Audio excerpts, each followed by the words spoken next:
শবে বরাতের করণীয় ও বর্জনীয় সম্পর্কে জানতে চাই। শবে বরাত যেটাকে আমরা বলছি, হাদিসের ভাষায় মূলত লাইলাতুন নিসফি মিন শাবান বা মধ্য শাবানের রাত।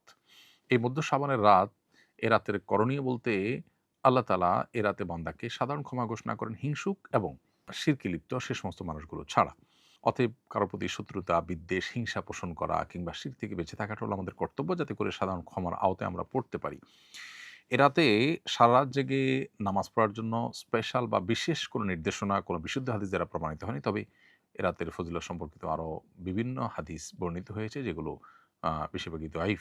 তবে সাধারণ ক্ষমার ঘোষণা সংক্রান্ত হাদিসটা গ্রহণযোগ্যতার লেভেল পর্যন্ত যায়। সেজন্য লাইলাতুল বরাত যেটাকে আমরা বলছি, শবে বরাত যেটাকে আমরা বলছি, যেটা মূলত মধ্য শাবানের রাত হাদিসের ভাষ্য অনুযায়ী, সে রাতের ফজিলত এতটুকু আছে যেটা সাধারণ ক্ষমার রাত। অতএব ক্ষমা লাভের জন্য চেষ্টা করা প্রশংসনীয়। কিন্তু এর বাইরে মন গড়া অনেক বিষয় আছে, যেগুলো এই রাতকে ঘিরে আমাদের সমাজে হয়ে থাকে। হালুয়া রুটি থেকে নিয়ে পটকা ফুটানো, আতশবাজি করা, অনেক দিনই প্রতিষ্ঠান আলোকসজ্জা করা হয়। এগুলো আমাদের কালচারের সাথে মিশে গেছে। যদিও কোরআন হাদিসে এগুলো করার জন্য কোনো নির্দেশনা আমাদেরকে দেওয়া হয়নি। এগুলোকে ইবাদত মনে করে আমাদের করা উচিত হবে না। কারণ বিদআতের যে কনসেপ্ট শরীয়তের, সেই কনসেপ্টের আলোকে এগুলো আমরা করতে পারি না। বরং আমরা আল্লাহর কাছে সাধারণ ক্ষমা লাভের জন্য চেষ্টা করতে পারি। জাস্ট এটুকু। ২ জন জামাতে পাশাপাশি দাঁড়িয়েছে। নামাজরত অবস্থায় তৃতীয় কেউ অংশগ্রহণ করলে তখন কিভাবে ও কোথায় দাঁড়াবে? খুবই সুন্দর এবং অত্যন্ত প্রয়োজনীয় একটি প্রশ্ন। আমাদের সমাজে প্রায় এ ধরনের পরিস্থিতির মুখোমুখি আমাদের হতে হয়। আপনারা দুজন মিলে জামাতে সালাত আদায় শুরু করেছেন। একজন ইমাম, আরেকজন তার পাশে ডান পাশে দাঁড়িয়ে মুক্তাদি হয়ে জামাত শুরু করেছেন।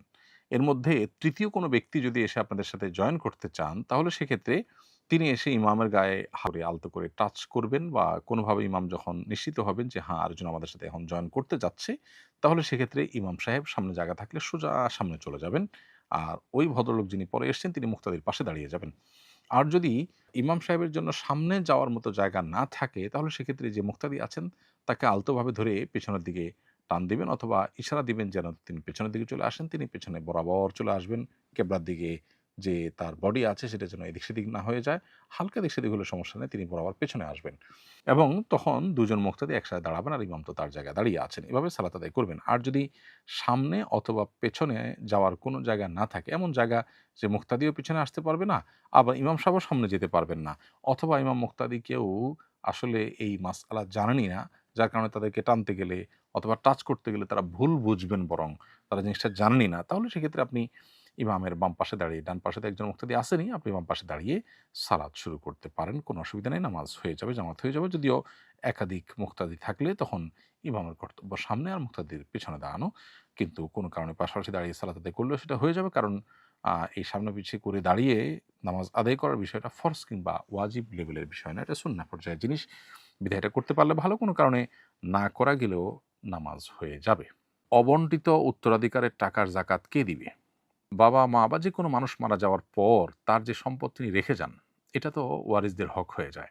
এখন প্রশ্ন হলো, ওয়ারিসদের কাছে বন্টন করে বুঝিয়ে দেওয়ার আগ পর্যন্ত এই সম্পদটার জাকাত কে দিবে? এই প্রশ্ন উত্তর হলো, বন্টন করবার আগে যেহেতু কেউ আসলে পরিপূর্ণ মালিকানা বুঝে পায় না। ধরুন আমার বাবা মারা গেলেন, আমার বাবার সম্পদে আমরা ভাই বোন যা যা পাওয়ার কথা সেটা আমরা বুঝে পাওয়ার আগ পর্যন্ত, বুঝে নেওয়ার আগ পর্যন্ত আমাদের মালিকানা চূড়ান্ত হয় না, মালিকানা পূর্ণাঙ্গতা পায় না। যেহেতু মালিকানা পূর্ণাঙ্গতা পায় না, যার কারণে এখানে আমাদের এই সম্পদের জাকাত আমাদের উপরে বর্তায় না। আমরা যখন এটাকে বুঝে নিব, মালিকানা পূর্ণাঙ্গতা পাবে, তখন আমাদের উপরে জাকাত বর্তাবে। এখন প্রশ্ন হলো, তাহলে যতদিন বন্টন হবে না ততদিন পর্যন্ত জাকাতকে দিব? তো হলো না, এটা জাকাত কারোর উপরে বর্তাবে না, কারণ মৃত ব্যক্তি যিনি, তার উপর তো জাকাত আসে না, মৃত ব্যক্তির উপর কোনো বিধান প্রযোজ্য হয় না।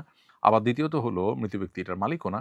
এদিকে আমরা যারা ওয়ারিসরা আছি, আমরা কেউ বুঝে পাই নাই, এজন্য আমাদের কারোর জাকাতও আসবে না। এজন্য মানুষ মারা যাওয়ার পর উত্তরাধিকার সম্পদ দ্রুততার সাথে বন্টন করে ফেলা উচিত। এটার বহুবিধ উপকারিতা আছে, গরিবের হক এখানে আছে, সেটা যেমন দেওয়া হয়, তেমনিভাবে কারণ মৃত্যুর পর আত্মীয়স্বজনের মধ্যে বা ওয়ারিসদের মধ্যে কেউ প্রভাব খাটিয়ে সেখানে জবরদখল করা, এক অংশ দখল করে ফেলা, এই জাতীয় অনাচারগুলোর রাস্তা বন্ধ হয়ে আসে বা সীমিত হয়ে আসে যদি আমরা এই জাতীয় ব্যবস্থা রাখতে পারি। অর্থাৎ উত্তরাধিকারের টাকা, উত্তরাধিকারের সম্পদ, এটা যদি আমরা দ্রুত বন্টন করতে পারি। এই জন্য কারণ মানুষের মৃত্যুর পর তার উত্তরাধিকার বন্টন করার ক্ষেত্রে বিলম্ব যথাসম্ভব না করা উচিত। যদি বিলম্ব করা হয়, তাহলে তার জাকাত উত্তরাধিকারীদের উপর আনুপাতিক হারে বর্তায় না, কারণ তারা এখনো বুঝে পাননি। যেদিন বুঝে পাবেন, তারপর থেকে তাদের উপরে বর্তাবে।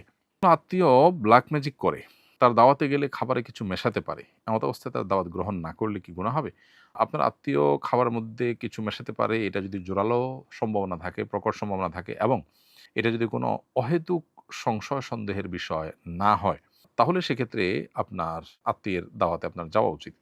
আর যদি মনে হয় যে না, এটি নিছকই সংশয় সন্দেহ নয়, বরং এটি জোরালো সন্দেহের জায়গা তৈরি করেছে বা সম্ভাবনা আছে, তাহলে সেক্ষেত্রে আপনি নিজের ক্ষতি করে আত্মীয়স্বজনের খাবার খেতে যাওয়া বা তার দাওয়াত খেতে যাওয়া বা তার সাথে মিশতে যাওয়া, এটা আপনার জন্য আবশ্যক নয়। নিজে ক্ষতিগ্রস্ত হয়ে আরেকজনের সাথে সৌজন্যতা রক্ষা করার নির্দেশ ইসলাম আমাদেরকে দেয়নি। তবে যেটি বলেছি যে অনেক সময় এই জাতীয় ইস্যুতে আমাদের অহেতুক শুধু ধারণা হয়ে থাকে, যেটার কোনো ভিত্তি নেই। তবে এর বিপরীতটাও অনেকের ক্ষেত্রে আছে যে আত্মীয়স্বজন আসলেই ক্ষতিগ্রস্ত করার চেষ্টা করে অনেক সময়। নির্বাচনের প্রচার করতে গিয়ে প্রার্থীরা জনদুর্ভোগ সৃষ্টি করছেন। জনদুর্ভোগকারী প্রার্থীকে ভোট দিলে কি গুনাহ হবে? নির্বাচনী প্রচার প্রচারণা করতে গিয়ে প্রার্থীরা কম বেশি মানুষের জনদুর্ভোগ সৃষ্টি করেন। এর বাইরে কেউ আছেন বলেই মনে করি না। এটা বর্তমান সিস্টেমের ত্রুটি। যে সিস্টেমটাকে আমরা ওহির মতো জ্ঞান করে নিয়েছি আর মনে করেছি এটাই বোধহয় মানবতার সমাধান, সেই সিস্টেমের বহু ত্রুটি আমরা হজম করতে হবে। এ ব্যাপারে আসলে তেমন কিছু করার নেই। কেউ হয়তো কম দুর্ভোগ সৃষ্টি করেন, কেউ হয়তো বেশি করেন। কেউ হয়তো চেষ্টা করেন একটু দুর্ভোগ কমানোর, কারোর হয়তো সেই চেষ্টাটা নাই। আমাদের কর্তব্য হলো আমাদের সাধ্য অনুযায়ী তুলনামূলক মন্দের ভালো বা যারা আছেন এদের মধ্যে তুলনামূলক ভালো যিনি, অপেক্ষাকৃত ভালো যিনি, তাকে নির্বাচন করতে ভোট দেওয়া। এটা আমাদের কর্তব্য। এরপর তিনি যে জনদুর্ভোগ সৃষ্টি করেছেন প্রচার প্রচারণা করতে গিয়ে, সেজন্য দায়ভার ভোটারের উপর আসবে না। কারণ ভোটার তাকে এটা করতে বলেননি বা কোনোভাবে প্রত্যক্ষ পরোক্ষভাবে হেল্পও করেননি। কিন্তু তার উচিত জনদুর্ভোগ সৃষ্টি যেন না হয় বা কম হয় সেই চেষ্টা করা এবং সেই পথ বের করা। আমরা এর আগে বলেছি যে প্রার্থীরা চাইলে কিন্তু প্রচারণার ভিন্ন ধাঁচ, ধারা শুরু করতে পারেন। যেটি হয়তো ভোটারদেরকেও অ্যাট্রাক্ট করবে, আবার একই সাথে মানুষের দুর্ভোগ এর রাস্তা কমবে। যেমন আমরা বলেছিলাম যে কোনো কালভার্ট নির্মাণ বা কোনো বাঁধ নির্মাণ, কোনো রাস্তাঘাট মেরামত কিংবা পরিচ্ছন্নতা অভিযান কোনো নেতা যদি তার অনুসারীদেরকে নিয়ে করেন, তাহলে এটা প্রদর্শনের জন্য না করে যদি পুরো আয়োজনটাই হয় যে রাস্তায় যখন আমি করবই গণসংযোগ, তো সেখানে কোনো সামাজিক কাজও করলাম, তাহলে সেক্ষেত্রে সেটা অনেক বেশি প্রশংসনীয় হতো এবং ভালো কাজ হতো। আমি আশা করব যে আমাদের প্রার্থীরা রাস্তাঘাট দখল করে, মানুষের চলাচলে ব্যাঘাত সৃষ্টি করে, জনদুর্ভোগ সৃষ্টি করে, দূর-দূরান্তে মাইক লাগিয়ে মানুষের ঘুম হারাম করে, যত্রতত্র পোস্টার সেটে, যার তার ওয়ালে চিকা মেরে তারা নির্বাচনী প্রচার না করে বরং ইতিবাচক এবং ভিন্নধর্মী প্রচারণার রাস্তা তারা যেন শুরু করেন। প্রার্থী দেখে ভোট দেওয়া উচিত নাকি দল দেখে? আপনার মতামত জানতে চাই। এক কথা উত্তর দেওয়া কঠিন এত সংক্ষিপ্ত প্রশ্নের। কারণ মূলত আমরা প্রার্থীর যোগ্যতা, যথার্থতা এগুলো দেখব। পাশাপাশি এই প্রার্থী যে দলকে রিপ্রেজেন্ট করে, সেই দল, সে মার্কা, সেটাও আমাদের দেখবার বিষয় আছে। কারণ এই ব্যক্তির সাথে যদি দলের সম্পর্ক থাকে, তাহলে সেক্ষেত্রে তার দল ভালো করবে না মন্দ করবে, আমার আল্লাহর কাছে জবাবদিহিতার জায়গা থেকে তাদেরকে ভোট দেওয়ার কারণে আমি কোনো প্রকার ধরা খাবো কিনা, এই বিষয়গুলো অনেক গুরুত্বপূর্ণ। অতএব সেরকম বিষয় যদি থাকে তাহলে সেটাও বিবেচনা রাখতে হবে। এমনিতে তো মৌলিকভাবে আমরা প্রার্থী দেখে বিবেচনা করে ভোট দেওয়ার চেষ্টা করব। বিশেষ করে প্রার্থী যদি মনে হয় যে তাকে ভোট দিলে তিনি জিতবেন না, তারপরেও তিনি যদি যোগ্য হন, আমার কাজ তাকে ভোট দেওয়া, আমার কাজ তাকে জেতানো নয়। সো আমি সর্বোচ্চ ভালো মানুষটাকে খুঁজে বের করে আমি তাকে আমার মতামত দেওয়া, এটা সাক্ষ্য দেওয়ার মতো। সো আমি কারো পক্ষে সাক্ষ্য দিলে সে জিতবে কিনা এটা আমার দেখার বিষয় না। বিষয় হলো আমার সত্য সাক্ষ্যটা দেওয়া। এটা ব্যক্তি হোক, দল হোক, উভয় ক্ষেত্রে আমাদের বিবেচনায় থাকা দরকার। আসুন্নাহ ফাউন্ডেশন, উম্মার স্বার্থে সুন্নাহর সাথে।